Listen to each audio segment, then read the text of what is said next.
Will you enter into a spirit of prayer with me? Gracious God, we thank you for this commencement service, which is both culmination and beginning. We thank you for the journey of education these graduates have enjoyed and for the character formation that has occurred along the way.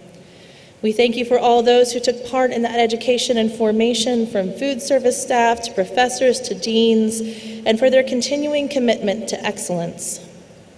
Thank you for the friends and family who celebrate with the graduates, for their support, their dreams, and the meaning their pride adds to the achievement of graduation.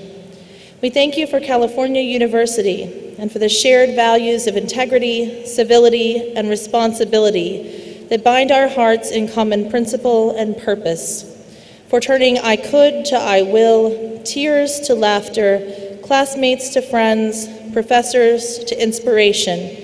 We thank you. May we have the same transformative power in all we do. Amen.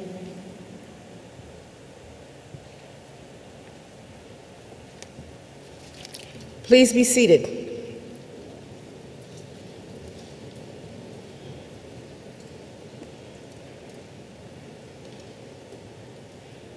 Before we begin, let me make brief mention that should the fire alarm go off, please remain calm and in your seats and await further direction from me should there indeed be an emergency. Good evening and welcome to California University of Pennsylvania's 174th Commencement Celebration. I am Geraldine Jones, Provost of California University of Pennsylvania, and it is my pleasure to introduce members of the platform party and several other persons with us here today. I will begin introductions with those seated in the back row and ask each person to stand as his or her name is called. And may I ask you, the audience, to hold your applause until everyone is introduced. Dr. Bruce Barnhart, Associate Provost. Dr. Daniel Engstrom, Associate Dean, College of Education and Human Services. Mrs. Heidi Williams, University Registrar. Mr. Douglas Hoover, Dean of Library Services. Dr. William Edmonds, Dean of Admissions. Dr. Leonard Kaleli, Dean, Eberly College of Science and Technology. Dr. Mohammed Yamba, Interim Dean, College of Liberal Arts. Dr. Kevin Corey, Dean, College of Education and Human Services. Dr. John Sensich, Dean, School of Graduate Studies and Research. Dr. Lenora Angelone, Vice President for Student Affairs. Dr. Charles Mans, Vice President for University Technology Services. Ms. Sharon Navoni, Interim Vice President for University Development and Alumni Relations. Mr. Robert Thorne, Vice President for Administration and Finance. The Reverend Jana Quisenberry, Pastor, California United Christian Church. Dr. Catherine Mitchum, Professor, and Edith L. Trees, Endowed Chair, and tonight's Herald. Dr. John Callis, Chairperson and Professor, Department of Applied Engineering and Technology, and Faculty Marshal. Mr. Leo Krantz, Council of Trustees. Mr. James Davis, Class of 1973, Council of Trustees. Ms. Autumn Harris, Council of Trustees, graduating in tomorrow's undergraduate ceremony. Mr. Larry Maggi, Class of 1979, Vice Chair, Council of Trustees. Dr. Robert Delamontagne, Class of 1966, tonight's guest speaker. Dr. Angelo Armenti Jr., President, California University of Pennsylvania.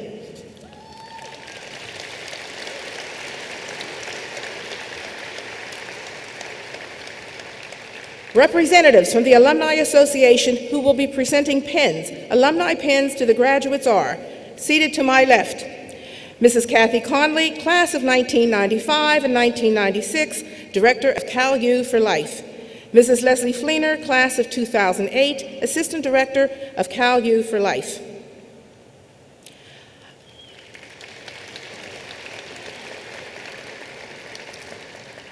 Under the direction of Dr. Hugo Icatch, the University Choir will now present Forever Cal, words and music by Bob Dylan and Rod Stewart, arranged by Russ Shively.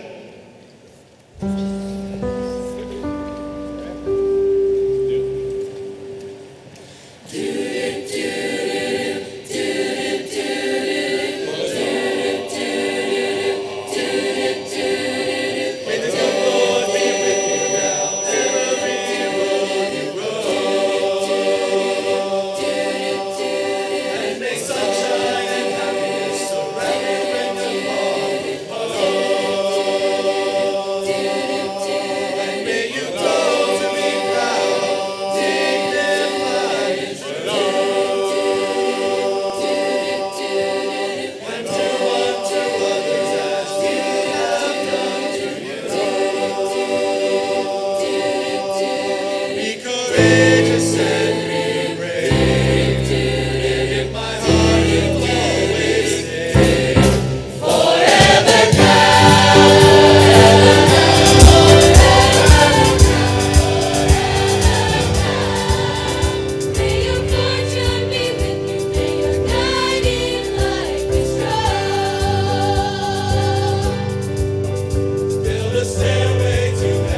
Good evening.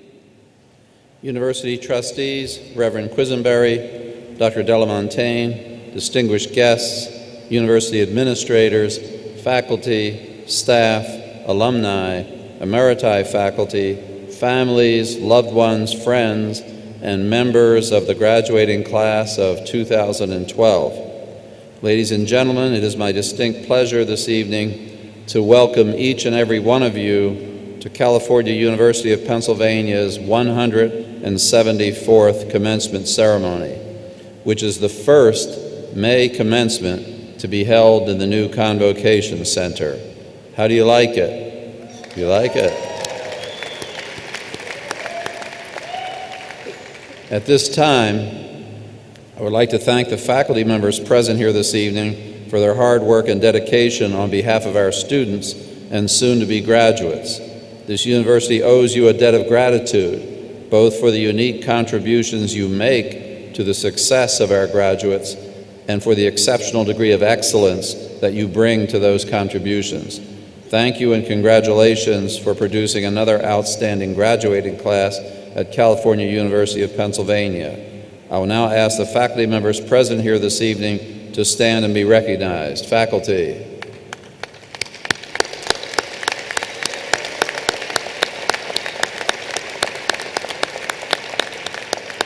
Thank you. Thank you. CalU was founded in 1852, and the year 2012 marks the university's first 160 years of existence. We commemorated the university's sesquicentennial celebration 10 years ago in 2002 with a year-long series of activities, culminating with the dedication of the Michael and Julia Cara Alumni House at the front entrance of the campus.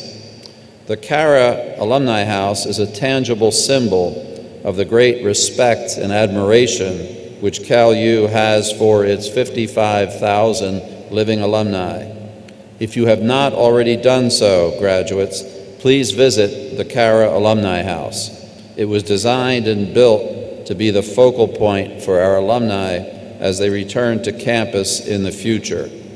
The Cara House has many beautiful features, all designed to say to our alumni, you are always welcome here, no appointment necessary. From this day forward, I hope you will drop by the Cara Alumni House whenever you are in the area. I promise you that you will be warmly received there. As Provost Jones mentioned, representatives from our CalU for Life office will present each graduate with a CalU Alumni Association pin as you depart the stage after receiving your diploma. I ask you to wear your pin proudly as a reminder of the mutual commitment that we call CalU for Life. We want each of you to forge a lifelong relationship with your alma mater, but it's a two-way street. The university will continue to serve as a resource for you even after you receive your diploma. In fact, for the rest of your life. As CalU alumni, each of you will be eligible for career services support for life. So should you lose a job years from now or seek to change careers at any time in the future, our career services personnel will be willing and eager to help you. And beyond that, I personally pledge to work hard every day and to encourage every CalU employee to work hard every day to make your diploma, the one you receive today, ever more valuable in the years ahead. We have planned a magnificent celebration this evening to honor you, the graduates of the class of 2012. We encourage everyone to participate fully in this celebration. You have already helped us sing the national anthem. Later in the program, we encourage you to help us sing the alma mater. You have already heard one lovely musical selection by the university choir. Later, you will hear still another one. You have heard earlier an inspiring invocation. Later, you will hear a very moving benediction. In between, we will honor each and every graduate. As you come up on stage, you will receive your real diploma, not a blank, a diploma with your name on it, the one you worked so hard to earn, the one that will hang proudly on your wall for many years to come, the one that perhaps some of your relatives weren't sure you would get in their lifetime. But this evening, you proved any skeptics wrong. Graduates, it is entirely appropriate that on this special day, your graduation day, that I would challenge you to think about what your legacy as a person will be. Cal U has adopted the core values of integrity, civility, and responsibility, and it is our fondest wish that you will make those core values a part of your personal legacy as well. We want you to be remembered as a person who exemplified those ideals, which is not to suggest they are the only ideals worthy of being emulated, but they certainly are a good place from which to begin. It has been said that the best way to predict our future is to create it. On this, your graduation day, that very opportunity lies before you. You have the power to choose and the power to create your own future. You have studied hard, you have developed your skills, and you have invested the effort, and you have achieved success. And tonight, you will claim a token of that success as you receive your diploma and begin to build your legacy. The word legacy has several meanings, including this one: something that is handed down or remains from a previous generation or time. But it also has another meaning. The legacy of a person is also thought to be what that person is remembered for after they leave this earthly planet. The word is also used to refer to a person's spirit, although not necessarily in a religious sense. But the key is this: the spirit of a person lives on after them, even without a religious context, and that spirit is their legacy. For example, the spirit of Adolf Hitler lives on in every person who is filled with racial or ethnic hatred and who acts on that hatred. The spirit of Adolf Hitler is also quite clearly his legacy.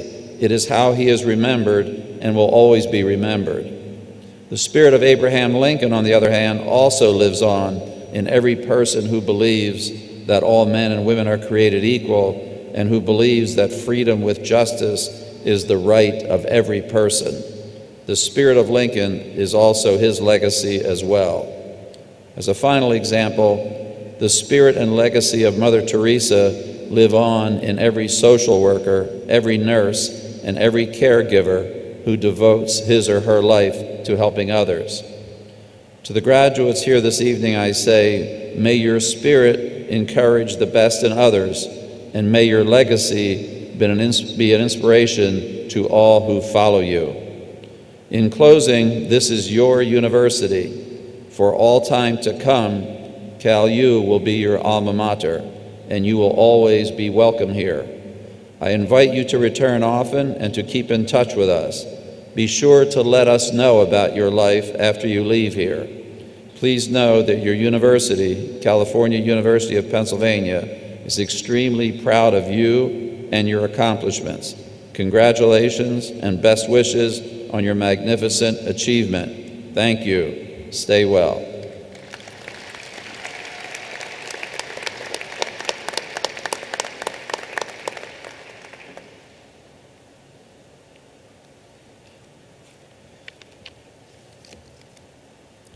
I am pleased to introduce Dr. Robert Delamontagne, class of 1966. Dr. Robert Delamontagne is the founder and past chairman of Eduneering Incorporated, the first company to create computer-based training programs for business and industry. Credited as the inventor of technology-based education, Dr. Delamontagne retired from the firm in 2007 after 25 years at the helm and managing more than 7 million computer-based course completions by learners. He earned a bachelor's degree in education from California University of Pennsylvania, and he holds a master's degree and a PhD in educational psychology from Georgia State University. After his retirement, Dr. Delamontagne authored The Retiring Mind: How to Make the Psychological Transition to Retirement, which is a book dedicated to helping retirees manage the negative psychological effects often encountered after retiring. He has also written Honey, I'm Home: How to Present or Resolve Marriage Conflicts Caused by Retirement. This book helps the reader gain a greater understanding of the causes of marital disagreements after retirement, with particular emphasis on resolving personality conflicts. Dr. Delamontagne currently lives in New Hope, Pennsylvania, and Marco Island, Florida, with his wife, Cheryl Lynn. Please join me in welcoming Dr. Robert Delamontagne.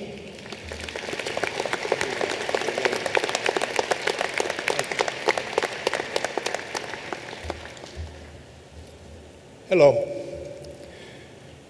If someone had told me in 1966 that someday I would be standing before a group of graduate students at their commencement in a building like this, I would have told you that was impossible. I could not have conceived of either being here at this time, and particularly not in a building like this. But here I am, standing before you at this intersection of space and time. What a story to tell. But we all have stories. In fact, the truth is, we are a story. Your life is a story. And we create our stories every day, every time we make a decision. Well, I would like to share my story with you because of the role that California University has played in my life, and actually the trajectory of my life. I was born in a small town in southwestern Pennsylvania, and I could be characterized as an uninspired student. I did not make bad grades, but I didn't make good ones either. No one ever said I had any ability or talent or aptitude in any way. And the reason was I never exhibited any. My average ways continued through grade school, and I learned that I had a legal combination of disinterest and ADD. I didn't do well, but I didn't care. A confounding effect was that rather than being left lobe dominated in how I thought, I was right lobe dominated. Therefore, I thought in metaphors and concepts. I didn't think in analytical bits and bytes and procedures. Not a great profile for a scholar. Well, my average ways continued all through high school. Never made great grades, never made poor ones. But I did discover I had one talent, and that was being a basketball player. I was fortunate enough to win a scholarship to a small college in northwestern Pennsylvania. At the time, it was a basketball powerhouse. My freshman year, it came in 4th in the nation in NAIA league. At the beginning that I went to the school, I knew in 1 week it was a big mistake. I knew that I didn't belong there, it could not fulfill my requirements, and I was not happy. So I transferred to California University, and I continued my average ways. But when I started my senior year, I was taking a philosophy course. I think it was an elective. And I will never forget that the lecture was on Aristotelian logic. And for some reason that I still don't quite understand, I understood it with absolute and complete clarity. And I had never experienced anything like that before. The intersection of interest an aptitude manifested itself at that point, at that moment, for me. And I had an insight. And the insight was, maybe I can do more. Maybe there's some latent ability within me residing somewhere that I needed to explore. Maybe I could do more. Well, I secured a teaching position in Maryland and taught 12th grade English. I loved every minute of it, but I wanted to explore more aspects of life and business and work.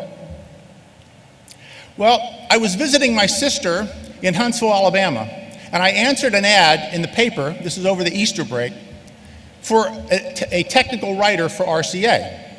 I went on the interview and I got the job. So when school year was over, I went to Huntsville, Alabama, and began working as a technical writer. Now, Warner von Braun was on the Redstone Arsenal with his team of scientists building the rocket technology that we eventually used to put a man on the moon. My job was to take these engineering documents, rewrite them, have them published, and have them sent to the Pentagon so they knew what progress was being made. This was a super secret thing. I couldn't even go to the bathroom without putting my documents in the safe. After a while, I got a promotion to be a field recruiter.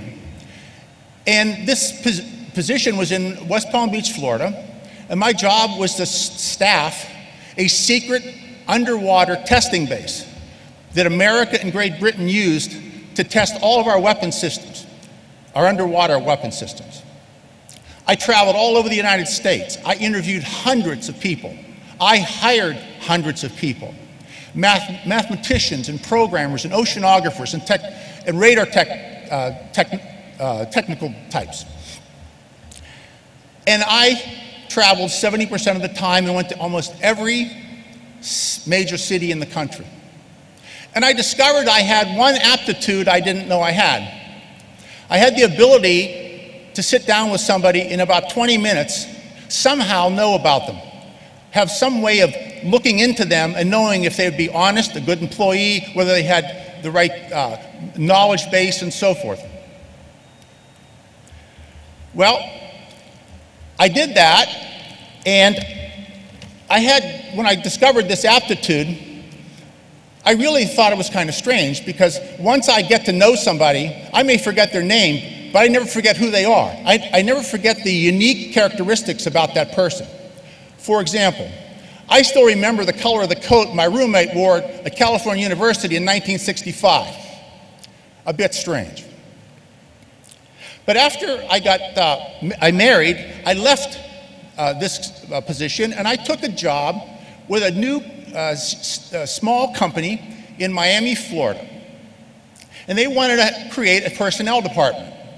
And so there were 5 of us, and the name of this little small company was called Burger King.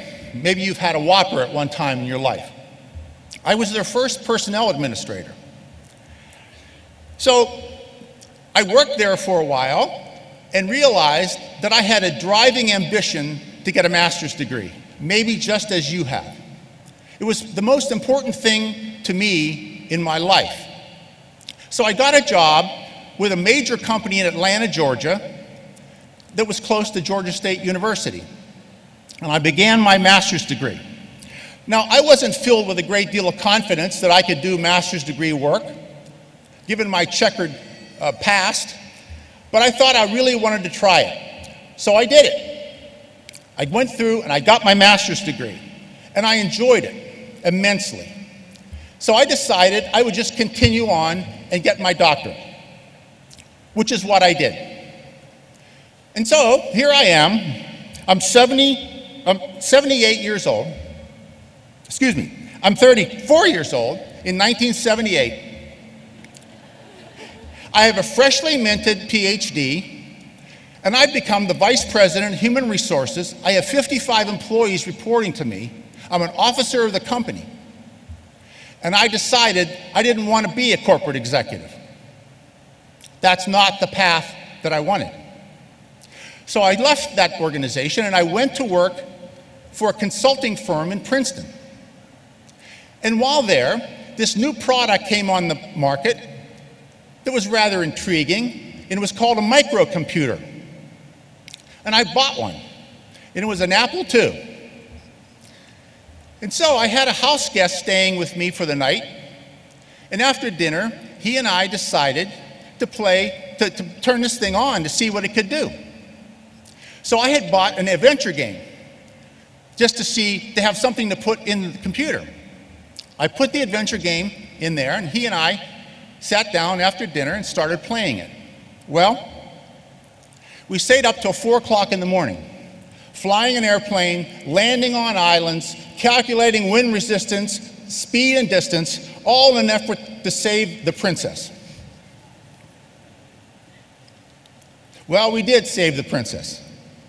And I remember about 4 o'clock in the morning pushing my chair back and realizing that this machine was going to change education as we know it. And I decided right then to start a company and develop educational technology. When we did this, there was no such thing as a color screen. There was no such thing as a graphics package. There was no such thing as a compiler. We wrote these programs in interpreted BASIC and drew lines on the screen and animated them. Well, when we showed these programs to companies, they acted like we had put magic in a box. They couldn't believe it. So the company started. While I was doing this, I hired 2 young college students, and they worked in my basement. And that's how this company got started. We grew the company over the years, and during this time, I decided that I was going to write a publication about education and computers. And it was the first publication ever dedicated to the use of educations for education. It was called the CBT Report. When I published this for 2.5 years, and I could not get anyone interested in reading it. The reaction I got from the marketplace was, why would anybody ever want to put education on a computer?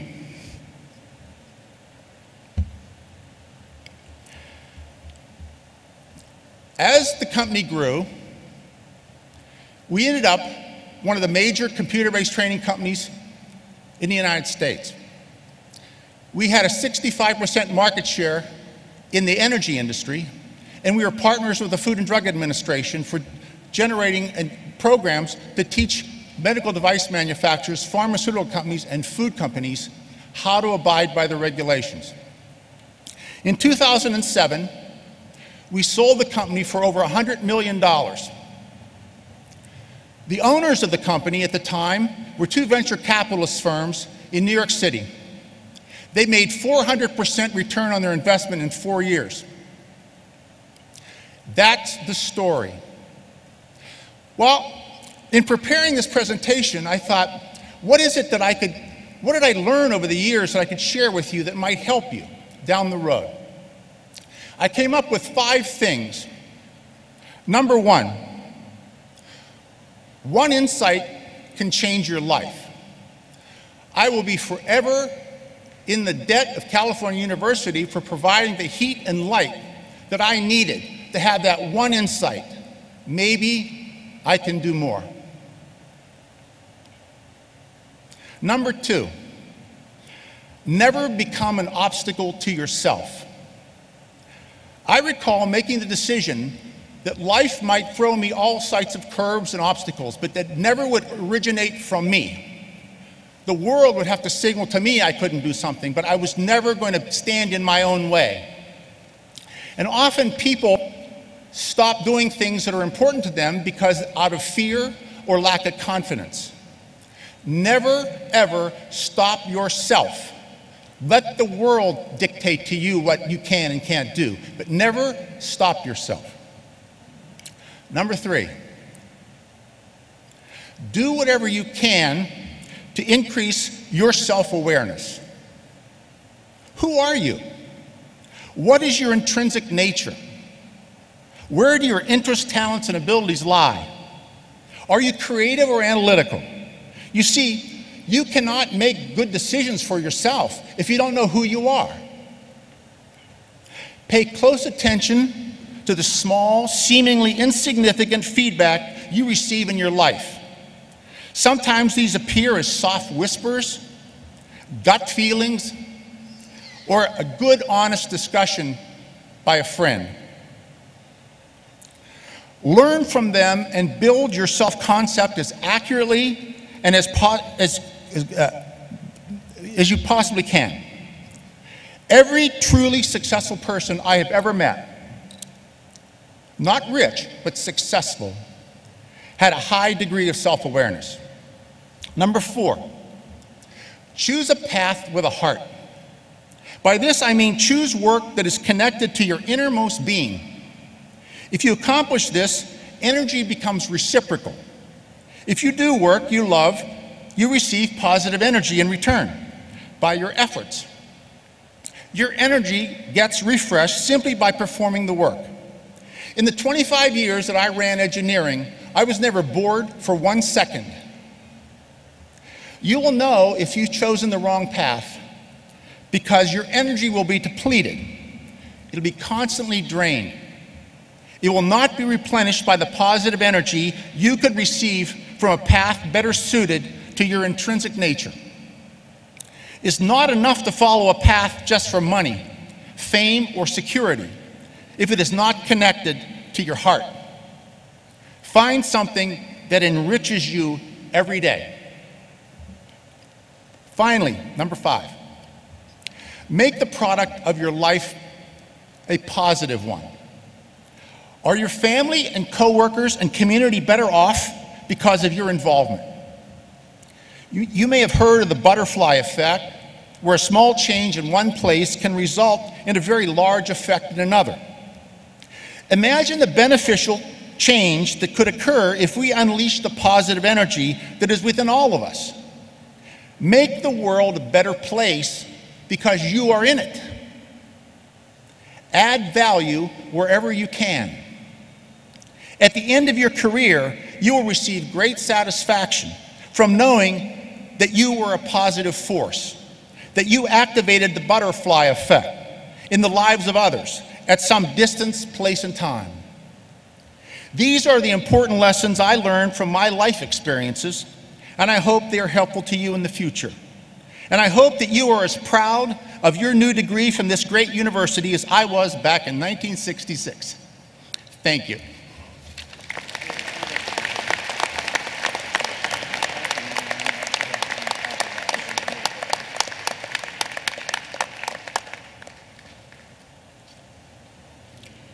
The University Choir will now present another selection for your listening enjoyment. I Want to Know What Love Is by Foreigner. Soloist Molly Milady.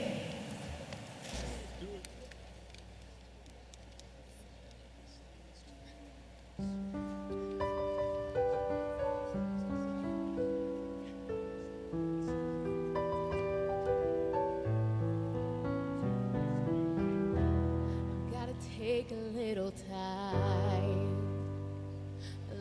time to look around me. I better read between the lines.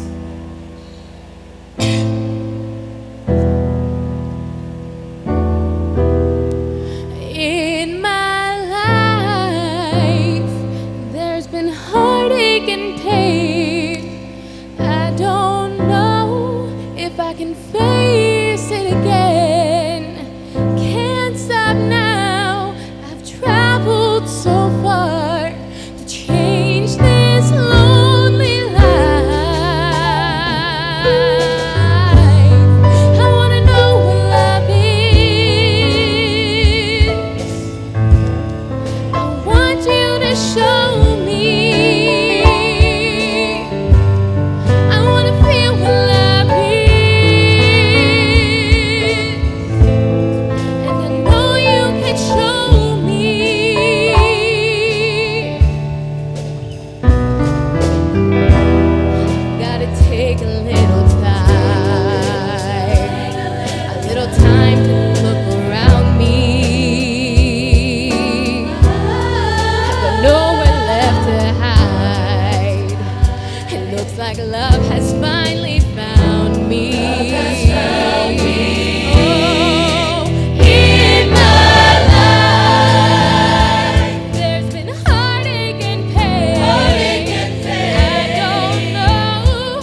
with a description of the academic hood and presenting the candidates for the degrees of Master of Arts Teaching, Master of Education, Master of Science, and Master of Social Work is Dr. John Sensich, Dean of the School of Graduate Studies and Research.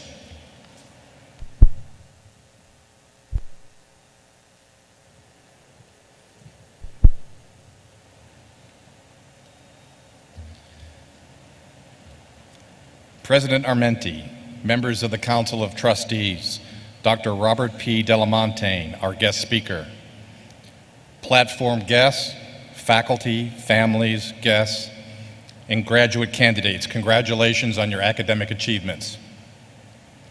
Ladies and gentlemen, as you look over the graduate candidates, you will see many who are wearing honors cords and pins. These students have completed their graduate work at California University of Pennsylvania with a cumulative grade point average of at least 3.75. Please join me in congratulating them.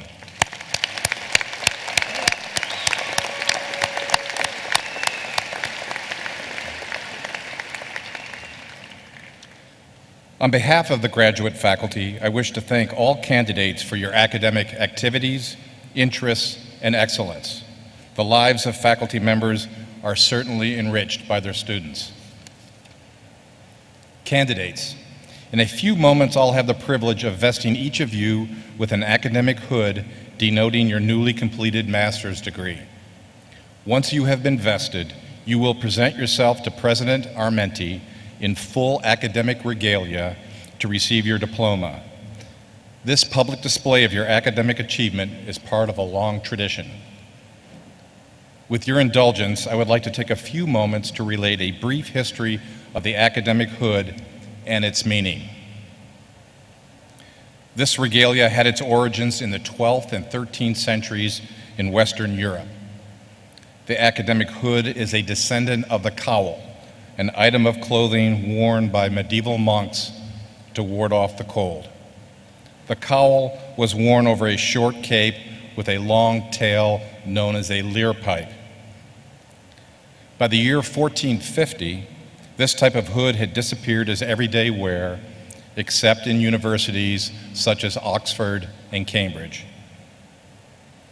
Sometime during the 15th century, the cape was abandoned altogether, and the modern-day academic hood was born.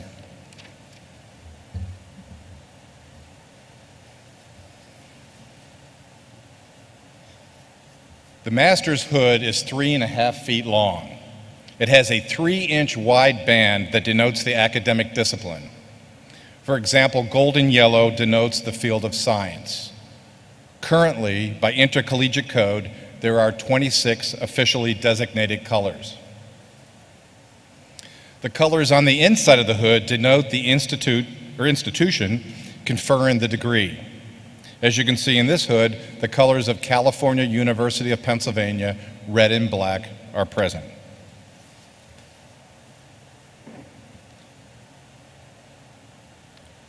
In just a few moments, the Herald, Dr. Kate Mitchum, will announce each candidate.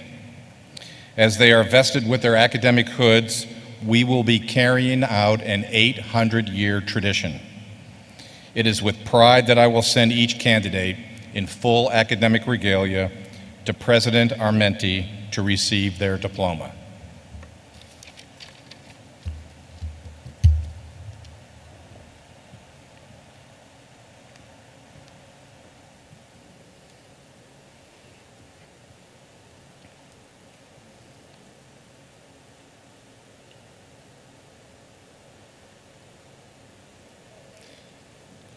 The degree candidates from the School of Graduate Studies and Research will rise, please.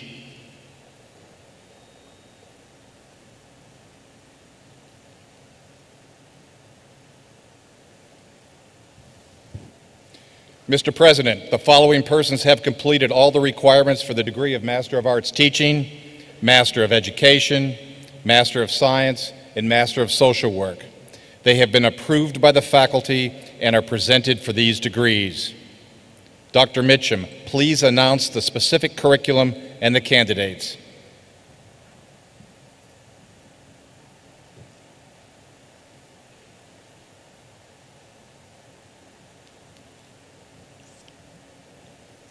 Master of Arts Teaching, Christopher Lee Allen.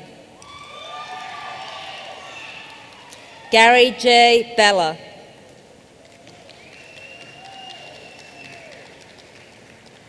Julie M. Brett. Christy O. Budovich.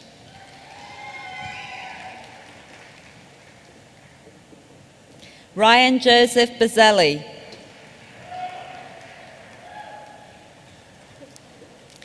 Brandon M. Charrier.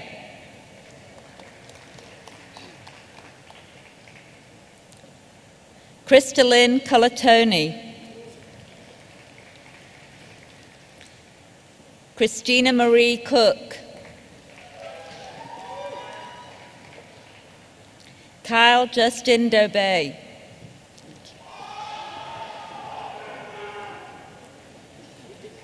Bethany Rose Yutzi.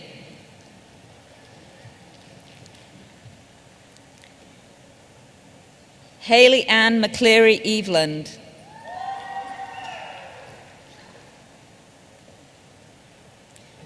Marie-Thérèse de la Caridad Ford.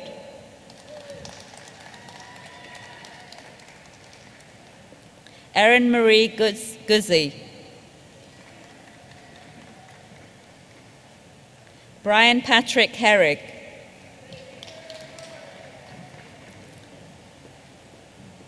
Terry Lynn Johnson. Natasha Marie Kelly.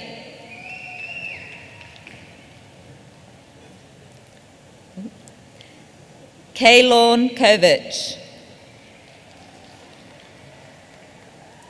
Matthew Hollis Crutch.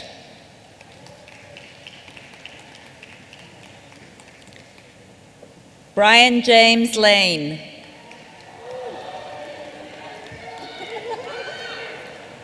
Jessica Marie Lane.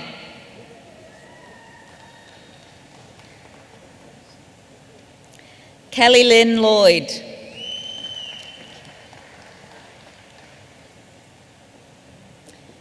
Alexandra McGeehan.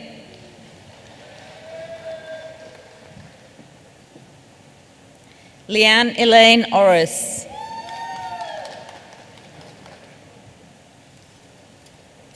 Ricky James Parada II.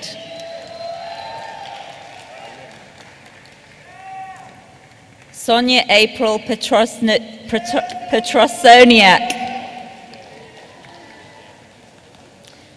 Krista Lee Roth.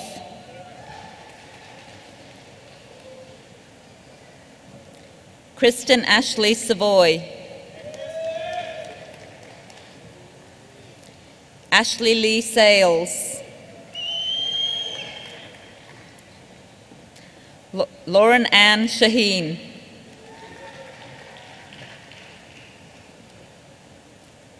Ashley Marie Shoemaker.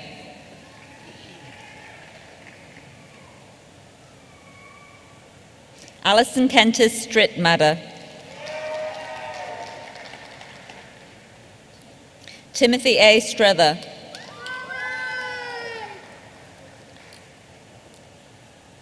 Laurie Usher. Alex Frank Waleski.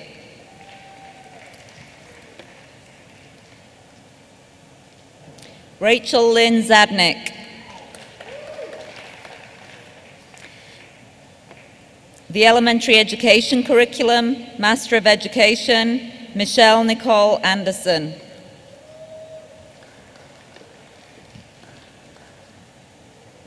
Alicia Ann D. Benedetto. Margaret Jane Franks. Ashley Marie Levino. Sherry Elaine Lewis.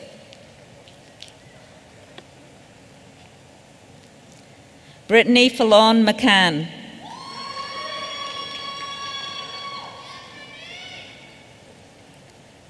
April Lee Powell.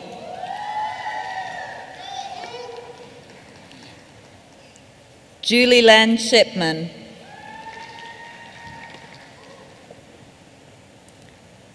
Kenneth Lee Steele.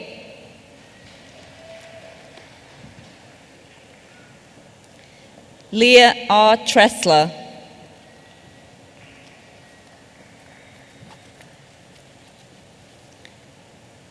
Heather Ann Williams. The Elementary Special Education Dual Certification Curriculum, Jennifer Ann Kirch.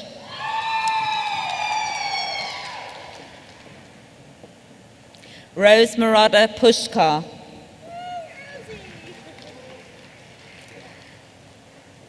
Justin Wayne Roycroft.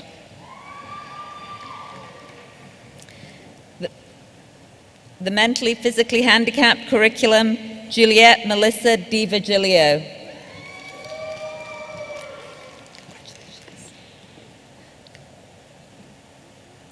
Dawn Marie Price. Jessica Elizabeth Putnam. Congratulations.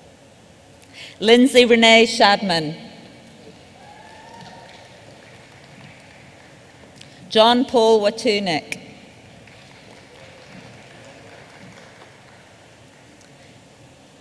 The Reading Specialist Curriculum, Casey Lynn Hall.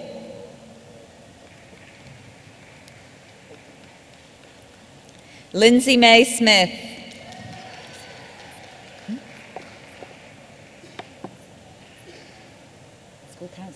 The School Counseling Curriculum, Brandy Lee Cheatham. Laura Nicole Montecalvo.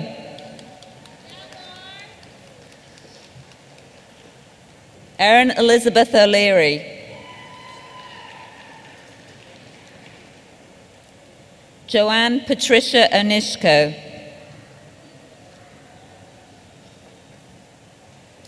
The Technology Education Curriculum, Elise Michelle Horath. Master of Science, the Athletic Training Curriculum, Preston James Anderson. Sarah Ann Beaulieu.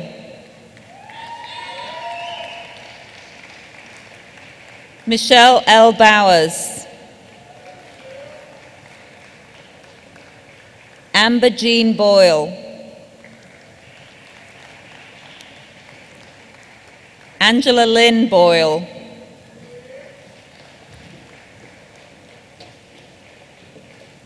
Hyun Hong.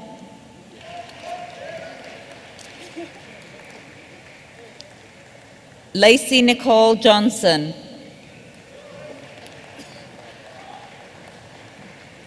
Megan Ann Little.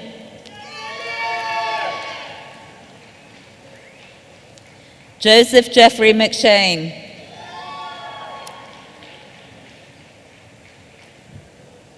Mari Mickey. Sean Joseph Rentler.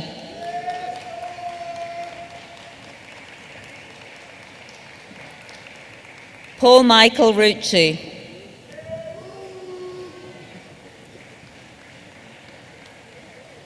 Stephen V. Samilovich. Kurt B. Snyder.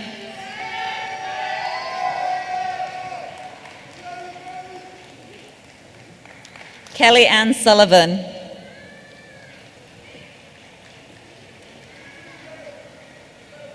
Atsuko Takutani.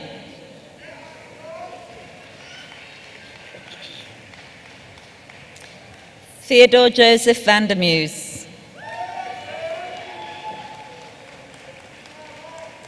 Mark Christopher Weber. The Business Administration Curriculum, Yazun Diab Al-Bedina.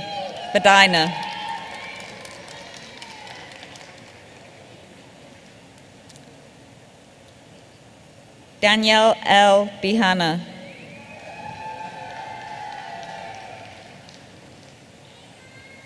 Anthony J. Carpinelli.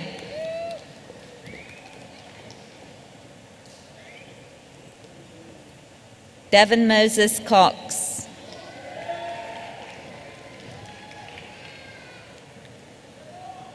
Nicholas Michael Helbig.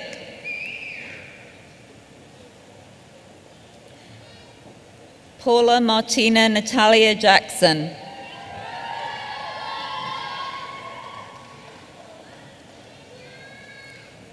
Stephen John Swick.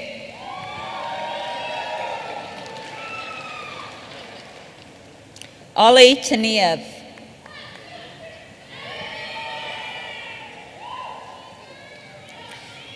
The Communication Disorders Curriculum, Rebecca Ann Alkire.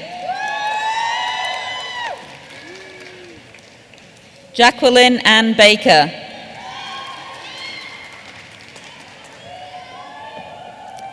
Jenna Ray Dunmeyer.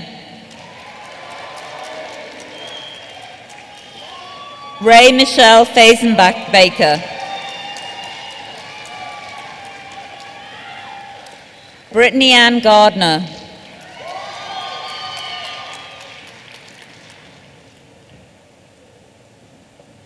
Carly Ann Goss. Marissa Renee Gudak. Jillian Anna Makeda.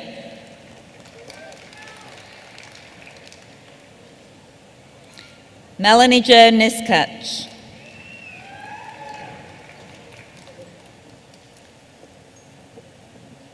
Stephanie Marie Punjak.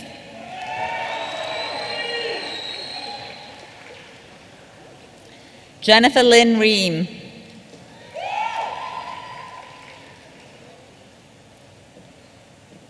Alison Nicole Rusher. Terry J. Sharp.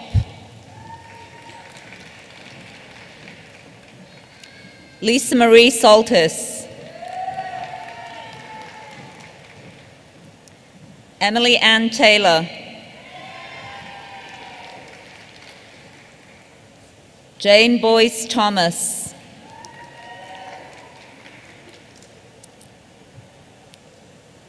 Bethany Jean Wright. The Community and Agency Counseling Curriculum, Haley Jean Cowell.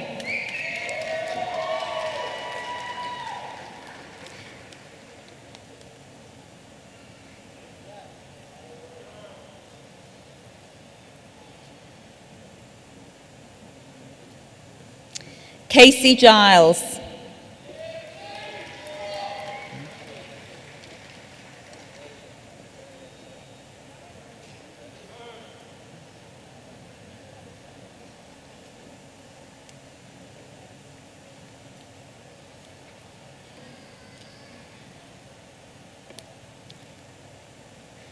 Melanie M. Glusick.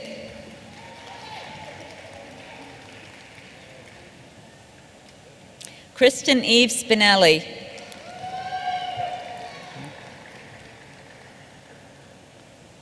Shania L. Wilkes.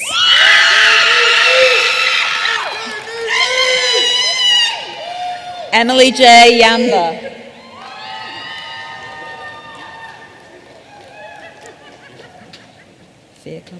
The Exercise Science and Health Promotion Curriculum, Andrew Fiercobb. Eva LaShandra Reed.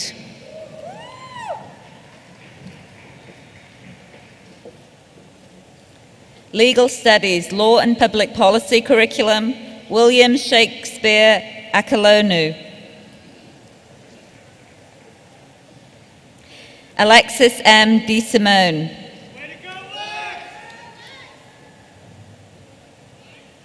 Alexis Abigail England. J. Martin Hibbard.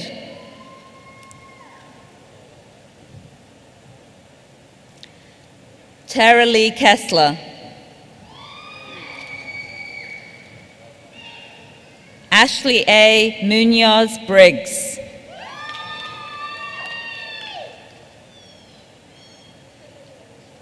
Kelly Marie Zotka.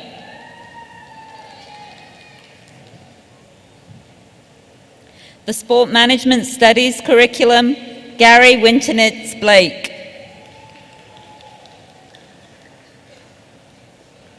Shauna Lee McKenna. Colleen Patricia Reyes. Daniel Joseph Shipman.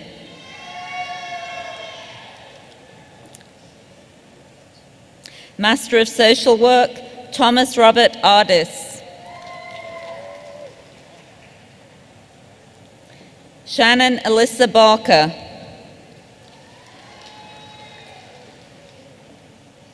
Nina Basil.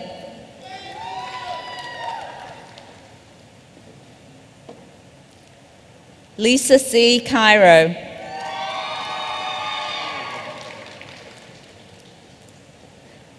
Danelle B. Coyne.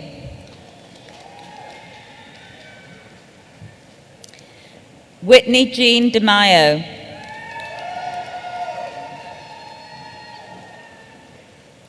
Tony L. Fields.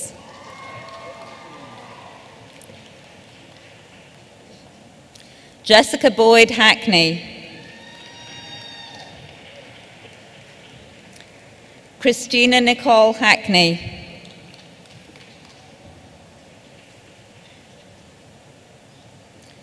James Anthony Handley III. Laura Haushalter.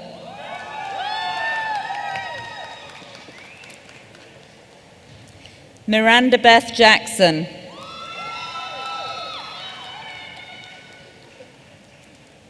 Michael Anthony Jones.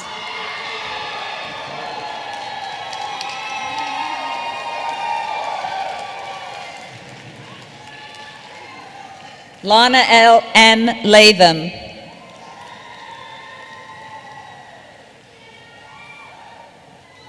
Selena Elizabeth Maddis.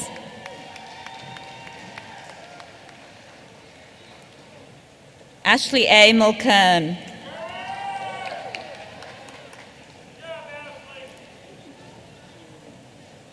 Kathy Lorraine Nail.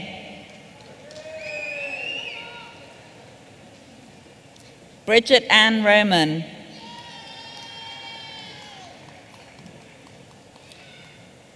Bernadette Marie Saylor. Stephanie Ann Schmidt.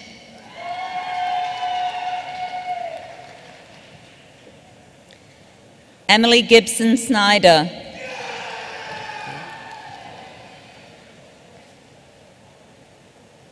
Kari Lynn Stofko.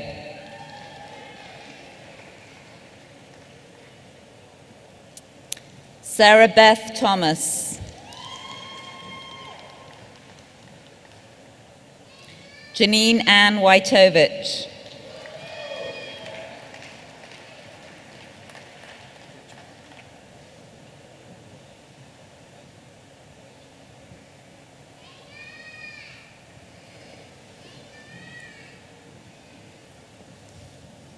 Mr. President,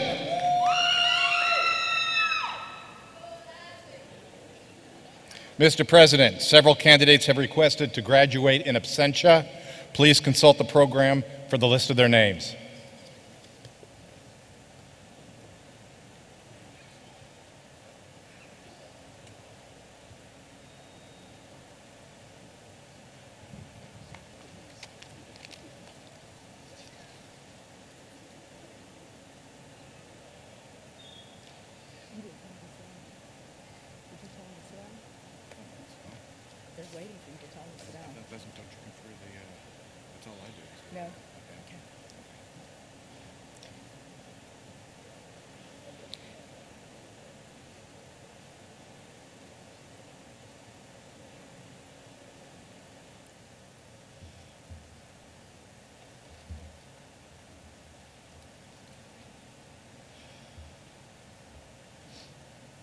Mr. President, the candidates who have been presented to you have been certified by the faculty and the dean as having fulfilled all of the requirements for the degrees of Master of Arts Teaching, Master of Education, Master of Science, and Master of Social Work.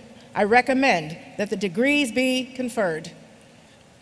By the power vested in me by the Board of Governors of the Pennsylvania State System of Higher Education, I hereby confer the degrees of Master of Arts Teaching, Master of Education, Master of Science, and Master of Social Work with all the rights, honors, and privileges which throughout the world pertain to that degree. Master's graduates, be seated, please.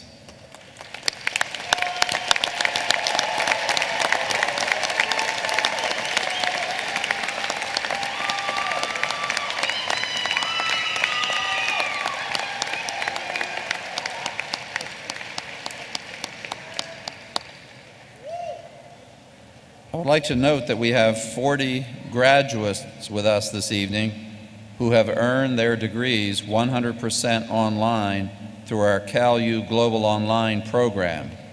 These online students are distinguished here this evening by a pin that is affixed to their caps or their gowns, and the pin reads CalU Global Online. With this graduating class, we have students from across the United States and Canada who have taken part in the Global Online experience.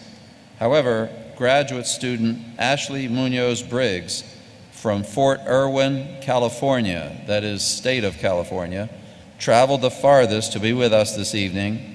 Let's hear it for that graduate. Ashley Munoz Briggs, where are you?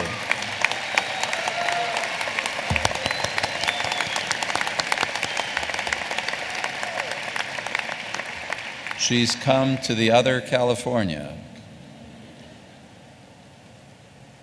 Since this Sunday is Mother's Day, I will ask all the mothers in the audience here today to stand and be recognized. Okay, moms.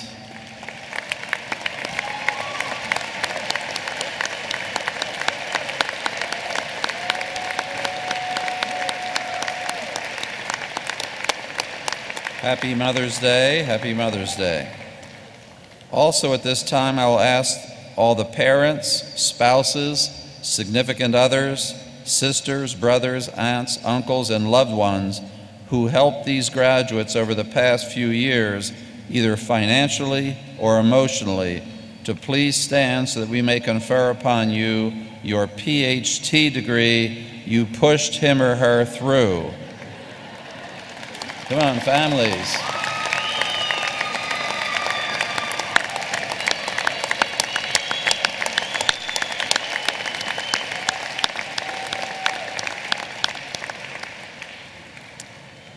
In conclusion, we will now sing the first verse of the Alma Mater, after which Reverend Quisenberry will present the benediction.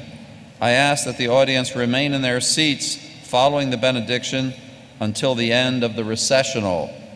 Thank you.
May God bless you and keep you, and in grateful response, may you love with passionate action, continue to pursue both knowledge and wisdom, and live lives of excellence and service, so that peace may be your constant companion and joy your life's song.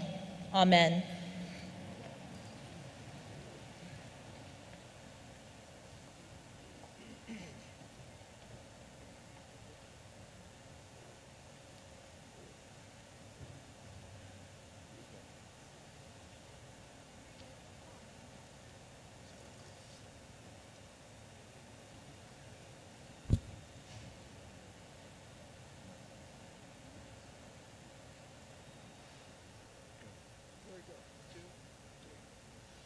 Thank